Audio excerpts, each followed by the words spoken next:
On vous a toujours dit des choses que vous vouliez entendre. Et si on vous disait les choses que vous ne souhaitez pas entendre, les choses qu'on ne vous dit pas, c'est le Canada. Restez connectés.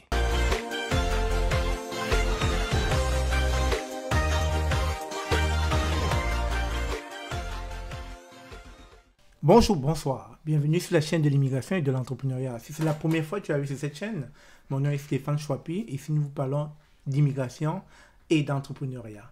Parce que nous sommes certains que ce sont des informations qui vous aideront à bien préparer votre projet d'immigration, mais surtout de pouvoir prendre votre place au Canada à travers les différents programmes d'intégration que nous vous offrons sur notre site web.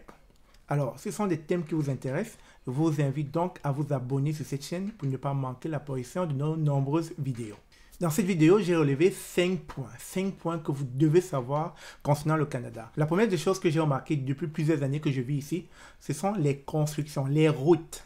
Tous les étés, les routes sont en chantier, les routes sont en construction. On remarque après le passage de l'hiver des nids de poules, c'est comme ça s'appelle. On peut voir des très gros nids de poules. Si votre voiture n'est pas parée à toute éventualité, vous pourrez perdre vos amortisseurs. Ou alors, si vous avez une femme enceinte dans le véhicule, elle pourrait accoucher. Tellement vous avez des gros trous en plein la chaussée. Donc, chaque année, on peut voir durant l'été des gros travaux de construction dans tout l'étendue du Canada. Très souvent, je remarque cela plus à Montréal et à Québec. À Toronto, on me dit c'est moins, mais on peut voir quand même que l'hiver est tellement rude que ça affecte les routes. Alors, on peut voir les constructions un peu de partout sur l'étendue du Canada. Mais ça affecte nos programmes. Lorsque vous êtes supposé voyager, et cela est arrivé à un de mes oncles qui est venu me rendre visite, il avait planifié son voyage le lendemain, mais malheureusement, il a trouvé que les routes étaient barrées sur son chemin pour l'aéroport, à Montréal. Donc, il a dû rater son vol parce qu'il a passé 3 heures dans les embouteillages, tellement les routes étaient barrées partout à cause des constructions. Donc, ce détail-là peut vraiment être emmerdant, et si on ne s'y connaît pas, on peut vraiment être dans le trouble. Alors, comme l'état des routes est une conséquence du climat, le deuxième point ici, il s'agit du climat. Vous savez que l'hiver canadien est rude, très difficile. Et lorsqu'on arrive ici en tant que nouvel arrivant et qu'on n'est pas bien informé sur la façon de se tenir face au froid, comme par exemple bien s'habiller, vous allez ressentir le froid jusqu'à vos os. Et ce qui est arrivé pour moi, c'est ce qui est arrivé pour la plupart des immigrants qui ne s'y attendaient pas. Le froid est tellement rude que même les Québécois qui vivent ici ne s'y habituent pas. Très souvent, vous allez voir, lorsqu'ils atteignent le 3e âge, c'est-à-dire à partir de 80 ans et plus, les bébés boomers, ils vont pour la plupart en Floride. Pourquoi en Floride? Tout simplement parce qu'en Floride, durant l'hiver, il fait chaud de ce côté des États-Unis. Donc, la plupart préfèrent passer du temps durant l'hiver de ce côté parce que c'est beaucoup plus adéquat pour eux, beaucoup plus réchauffant pour eux d'être dans ce coin qu'être au Canada. Parce que personne n'aime le froid, surtout qu'au Canada, on sait que ce n'est pas 2 mois, 3 mois, c'est 6 mois d'hiver, 6 mois de froid intense, 6 mois où très facilement on peut perdre la tête. Et donc, ce qui nous amène donc au 3e point, la maladie mentale. Alors, selon Santé publique, près d'un Canadien sur 3 au courant de sa vie va finir avec une maladie mentale, soit 33% de la population. Vous pouvez aller regarder le site web de Santé publique du Canada, vous allez voir les statistiques. Alors, cela est dû à quoi? Quelles sont les causes de cette maladie mentale? Ça peut être les problèmes financiers, ça peut être les problèmes personnels, ça peut être les problèmes de famille, ça peut être le divorce, ça peut être qu'on a perdu un emploi, ça peut aussi être l'addiction à la drogue ou à l'alcool, ça peut être un fœtus qui a été exposé à l'alcool ou à la drogue quand la maman était enceinte, et surtout, ça peut être lié à la solitude. En tant que nouveaux arrivants, lorsque nous arrivons ici, loin de nos familles, et que nous choisissons de vivre dans des coins éloignés, imaginez-vous être en train de vivre dans des coins éloignés, sans famille, sans personne, être une identité remarquable seule au monde, et que vous n'avez personne à qui parler, très rapidement, vous pouvez commencer à chanter dans votre tête.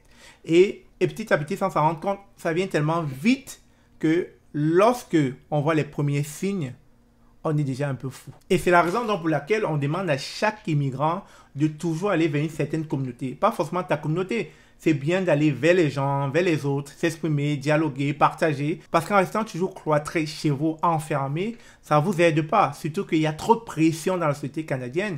Vous savez, aller au travail, c'est pas 8 heures au travail, c'est 8 heures en train de travailler. Donc quand on rentre du travail, on veut comme décompresser. Et vous savez, si vous ne trouvez pas justement le juste milieu pour décompresser, ça va s'accumuler encore et encore, vous allez finir par perdre un câble. Vous allez finir par devenir fou. Vous allez finir par, voilà. Vous comprenez ce que je veux dire? Alors, pour créer la transition avec le quatrième point, on parlait de solitude. Il s'agit donc de la séparation au Canada.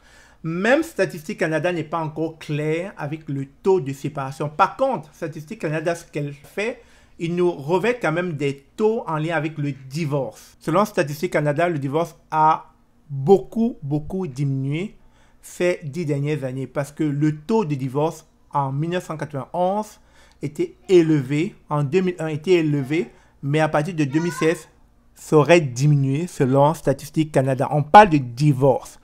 On parle des chiffres qu'on connaît sur le divorce. Mais à ne pas confondre divorce et séparation.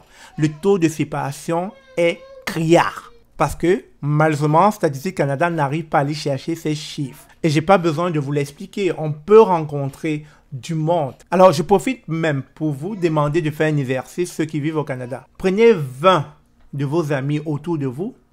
Faites les statistiques. Combien sont séparés? Prenez le temps de faire le calcul.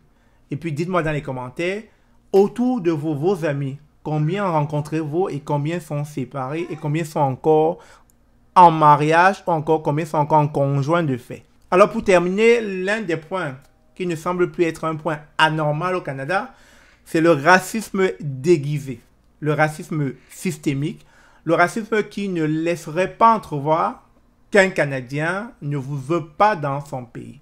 Mais en arrière, lorsqu'on prend le temps d'analyser les faits, on constate qu'effectivement, parce que tu t'appelles Adama Mohamed ou je ne sais quel nom venu d'Afrique, on est rapidement catalogué. On est rapidement jugé, on est rapidement mis de côté, mais sans pourtant qu'on ait l'impression que cela est direct. Cela se fait de manière indirecte. Et vite fait, lorsque vous passez assez de temps dans cette société, vous constatez que c'est là, c'est flagrant. Il y a certaines choses pour lesquelles vous n'avez pas accès, tout simplement à cause de votre appartenance, votre nom, votre religion, etc. Mais là, c'était les points que je voulais aborder avec vous, les 5 points concernant le Canada.